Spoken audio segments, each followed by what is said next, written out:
Bonjour à tous et toutes et bienvenue au Good Morning Trading, un trader parle au trader. Je suis ravi de vous retrouver. Nous sommes le 25 janvier de l'an de grâce 2023 et vous savez que toute la semaine je vous fais des Good Morning Trading comme je peux. Je rentrerai chez moi à la fin de la semaine et à partir de lundi prochain, on va retrouver toutes les bonnes habitudes et pour moi voilà, la normalité pour pouvoir vous présenter les Good Morning Trading.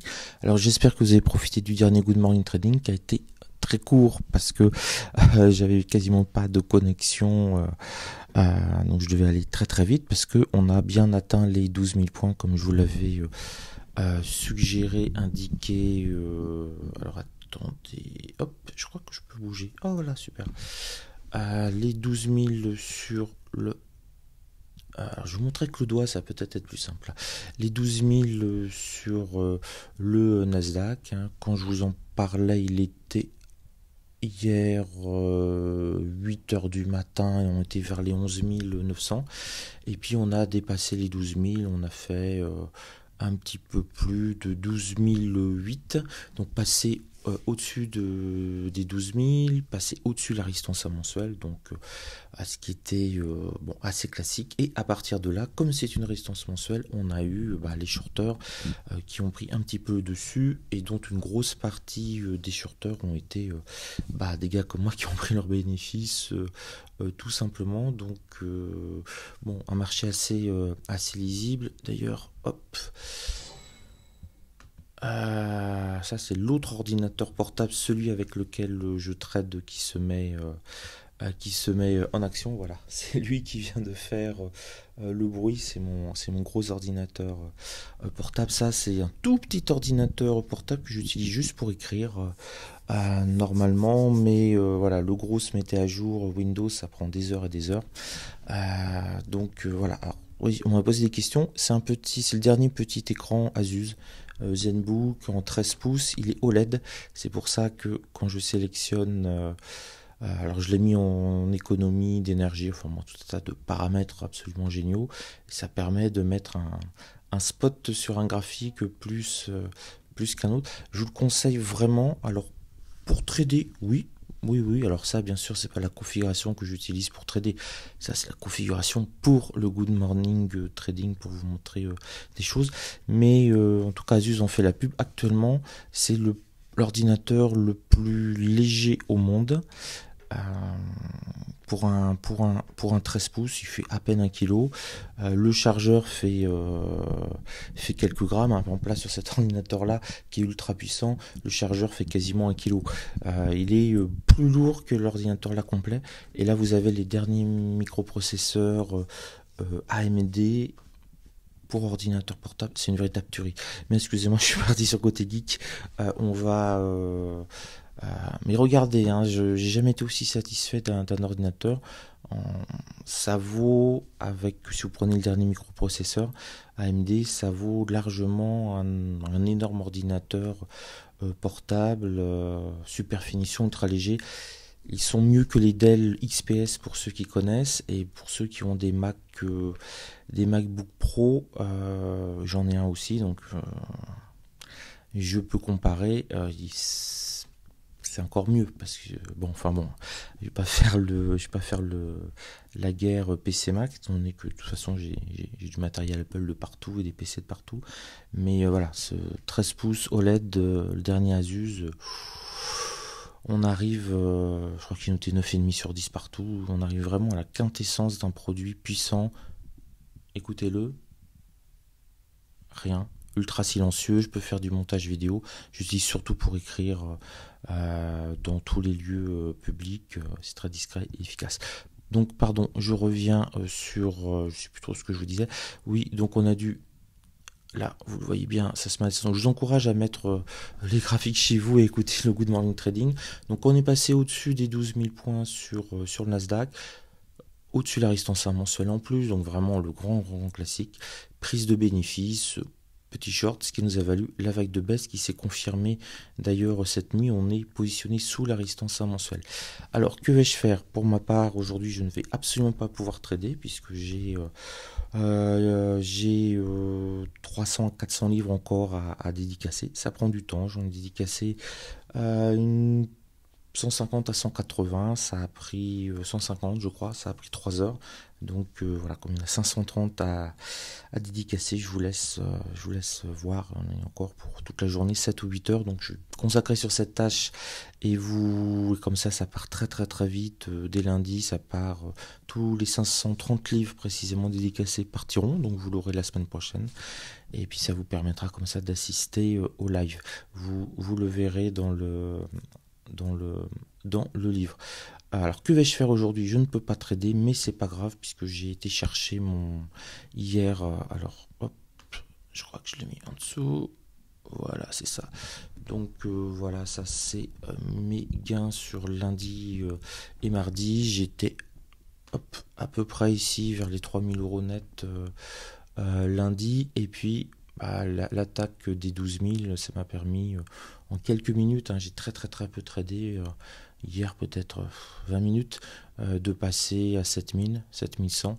Donc voilà, il y a très très peu de trades, je dois en avoir une trentaine. Hop, je vais essayer d'agrandir ça, voilà, 36 trades. Donc 36 trades moins les commissions, ça fait plus de 7000 net. Donc voilà, la semaine est faite. Je dépense rarement 7000 € par semaine, même si ça m'arrive, hein, vous savez, c'est assez facile de dépenser l'argent, c'est beaucoup plus difficile d'en gagner. Donc voilà, je suis tranquille là-dessus, je peux me consacrer aux tâches manuelles de signature. Pour en revenir donc au Nasdaq. Pourquoi je vous dis ça? Parce que je me tracasse pas trop de ce qu'il va devenir. L'idéal pour moi, ce serait que maintenant on ait une vague baissière et que je le retrouve sur les 11 700, 11 750, 11 600, ce sera le top. On sera peut-être, on est mercredi là, jeudi, vendredi, le top du top serait qu'on revienne entre 11 400 et 11 500. Voilà, si j'ose dire, j'ai pas... je laisse passer toute la journée sans allumer l'ordinateur, enfin du moins pro all time, et je verrai ce soir, après la clôture des marchés américains, si demain je peux, je vais avoir peut-être un peu de temps pour trader. Donc je le ferai. Ça aussi, c'est quelque chose qui est important, c'est que quand vous avez fait à peu près vos objectifs de la semaine, si vous reste du temps, c'est du temps que vous pouvez faire pour autre chose, hein. Le trading n'est pas la seule activité que je fais, fort heureusement. Sinon je serais un peu ennuyeux, répétitif toutes les journées. Mais ça vous permet surtout de vous reposer, parce que c'est un marathon qu'on entame pendant un an. Beaucoup l'oublient, hein. Ils vont à fond, et puis on a du burn-out en juin, on a un effondrement au mois de décembre. Alors il ne faut pas trop trader en décembre, justement à cause de cela, on accumule de la fatigue. Il faut prendre 15 jours de repos total, et on arrive tout frais au mois de janvier. Puis, de toute façon, c'est en janvier où ça rebouge un petit peu, comme vous pouvez le voir, c'est plutôt intéressant. Donc voilà, essayez de gérer ça. Et puis si ça vous paraît trop haut, par exemple, eh ben, laissez filer 24 heures. Le marché va rebouger, va décaler, se décaler dans un sens ou dans un autre. Et quand vous rallumez votre ordinateur, que vous relancez vos graphiques, vous dites « Ah, là, ça devient super intéressant ». Et donc si je pouvais trader aujourd'hui, et même si je voulais trader aujourd'hui, ce qui n'est pas le cas puisque le job est fait, là je serais un petit peu en difficulté parce qu'on est en dessous de la résistance 1S, donc on peut peut-être aller la rejoindre. Et puis on a le plus haut de la semaine précédente, la 1000 R1S, entre 11 700 et 11 750, qui est un niveau pour faire un peu de scalping qui m'intéresse. Alors, je vous rappelle quand même le principe du scalping, c'est attendre un niveau, on arrive dessus, ça rebondit, on attaque assez lourdement, on suit le petit rebond. Dès que ça frémit un petit peu rouge, on liquide, mais ça peut vous faire, ça fait, si c'est bien maîtrisé, de beaux gains pour un temps de travail qui est relativement réduit. On est payé en attente quand on trade, hein. Je crois que c'est la chose la plus importante. Il y a 15 ans, 20 ans, je mitraillais comme c'est pas possible. Je faisais 100, 200, ouais, c'est une centaine de trades par jour sans aucun problème. Là, vous avez vu, en 2 jours, j'en ai fait 30. je crois, 33, 34. Donc c'est quasiment une activité divisée par 10, mais je gagne plus d'argent que je ne gagnais il y a 10 ans en tradant comme un fou. J'ai compris que on est payé en fait le plus beau trade que l'on fait, les titaniums, c'est vraiment ce qu'on a attendu et qu'on n'a pas anticipé. Ça, c'est petit clin d'œil aux gens de mon école. On en a, vous avez une question des cartes quasiment consacrée qu'à ça, à l'anticipation et comment l'éviter. Donc voilà. J'allais dire un petit peu. C'est une journée qui va être un petit peu pas évidente, à gérer à mon avis. Vous voyez ici. Alors attendez, hop, je vais vous le mettre en magie. Je sais pas si vous voyez, enfin tout est rouge, 0,10, 0,13. Il n'y a que le CAC 40 qui est dans le vert. Alors on va regarder notre ami le CAC 40. Hop, 8h20, c'est bon. J'ai un rendez-vous pour ça, je regarde là. Donc sur le CAC 40, on est toujours au-dessus des 7000. Bah, formidable. Tant qu'on est au-dessus des 7000, il est plutôt bien positionné. Alors on voit où on a fait un point bas 7021, 7025. Le CAC 40 avec le Nasdaq fonctionne extrêmement bien par niveau de 25 en 25. Ça marche, c'est pas que ça marche moins bien, c'est que le Dow Jones, il y a d'autres techniques pour plus d'efficacité sur le Dow Jones, et les 25-25 pour l'indice à 33 000 points, ça fonctionne pas. Puisqu'on parlait de notre pépère, le Dow Jones, le voici. Alors vous imaginez bien que j'ai mis une alerte à proximité du plus bas de la semaine précédente, dans l'espoir qu'il aille chercher les 33 000 points. Mais je suis bête, c'est pas vrai. C'est un écran tactile. Ben voilà, c'est beaucoup plus simple. Ah ouais, c'est chouette. Donc, aller chercher les 33 000 points alerte, et alerte, bon ça, systématiquement sur le plus bas du mois précédent, qui a un énorme potentiel de rebond. Il se retrouve, allez, on va dire, vers les 32 750. C'est ça qui est intéressant. Casser 32 750, forte probabilité qu'on retourne les chercher. Et puis on a notre plus bas du mois mensuel qui est à 32 700. Donc là aussi patience sur le Dow Jones. Le trade idéal, c'est pour moi, c'est d'essayer de le choper légèrement sous les 32 700 pour le sortir à 32 750. Donc il y a un potentiel 50, 60, 70 points. Alors je ne sais pas si on va y aller demain, après-demain, la semaine prochaine. C'est pas mon propos. Le but d'un scalper, c'est savoir dresser les embuscades. Et voilà, ici j'ai une embuscade qui est mise sur le Dow Jones, et quand il décidera d'y aller, il ira. Ça, c'est une chose qui est fondamentale dans le trading. Je pense que je ne répète pas assez. On n'est pas là pour faire Madame Irma. Personne ne prévoit le futur.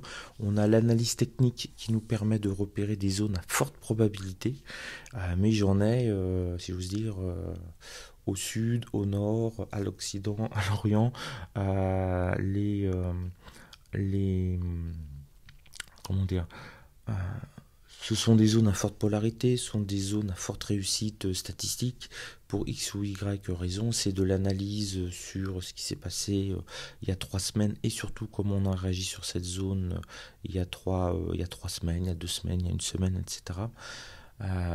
Mais quand je vous dis que les 33 000 le plus bas du mois précédent m'intéressent, c'est pas pour aujourd'hui. Je sais pas du tout si aujourd'hui on va y aller. Par contre, si on y va, c'est prêt. Le scénario est déjà prêt. Ça a déjà été, mentalisé, visualisé. C'est important, la visualisation. Je vous invite à lire des textes sur la visualisation chez les grands sportifs, notamment le club de Marseille en natation. Ça a totalement changé leurs résultats. Après, vous avez visualisé, conceptualisé quelque chose. Par exemple, ce mouvement, on arrive là, il y a un rebond et tout. Lorsqu'on arrive dans cette situation-là, étant donné que vous l'avez déjà vu 1 fois, 2 fois, 3 fois dans votre cerveau va émettre moins de stress. Vous allez beaucoup mieux vous contrôler, être totalement zen, Parce que pour votre cerveau, vous l'avez déjà vécu. Vous l'avez déjà vécu 2, 3, 4 fois, donc c'est juste la 5e fois. Si vous ne visualisez pas, si vous mentalisez pas les différents scénarios possibles dans la journée, si il y a un événement qui arrive, si on arrive sur une zone, vous allez être en mode découverte en fait pour votre cerveau et en full stress. Pensez-y énormément. J'ai une Apple Watch qui me permet de. J'avais aussi acheté un petit peu pour ça aussi.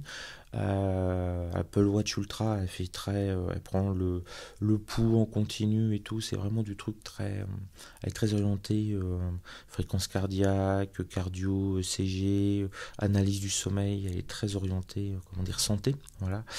Et dans une journée, le moment où j'ai le moins de pulsations cardiaques, c'est quand je trade. En moyenne, j'ai entre 60 69 pulsations cardiaques sur toute la journée, hein, sport compris. Il m'arrive d'en faire. Je prends les escaliers, par exemple, pas toujours l'ascenseur.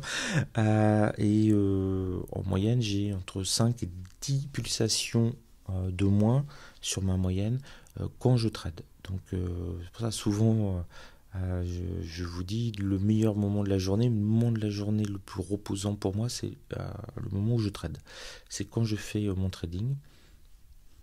Et ben, prouvé, si j'ose dire, scientifiquement par l'Apple Watch, c'est là où mon rythme cardiaque est le plus bas. Euh, voilà, si ma moyenne est à peu près de pulsation entre 64 et 69 en activité normale, quand je trade, je suis sous les 60, je suis 58-59 pulsations par minute, et quand je médite par exemple, je suis vers les 50 pulsations. Alors, qu'est-ce qu'on a le droit? Bon, c'est Windows Defender. Tout simplement pour vous dire que finalement mon trading est entre une activité banale et la méditation.